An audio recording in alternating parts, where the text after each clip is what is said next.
This is my bike check. I just got a brand new frame, premium gutter shark, 20.8 top tube. I really like it. It's really light. Chrome S&M XLT bars, ODI long neck grips, S&M tab bar ends, Aqua profile acoustic stem, fit shift forks, profile mini hubs Aqua, Sunringo Envy front rim, profile refuse resist folding tire.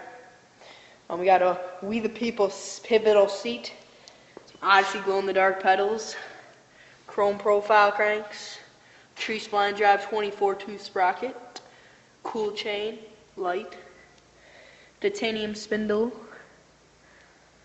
same tire I have in the front, premium refuse resist, folding, titanium GDH axle 9.2 driver. That's it. Nigga out.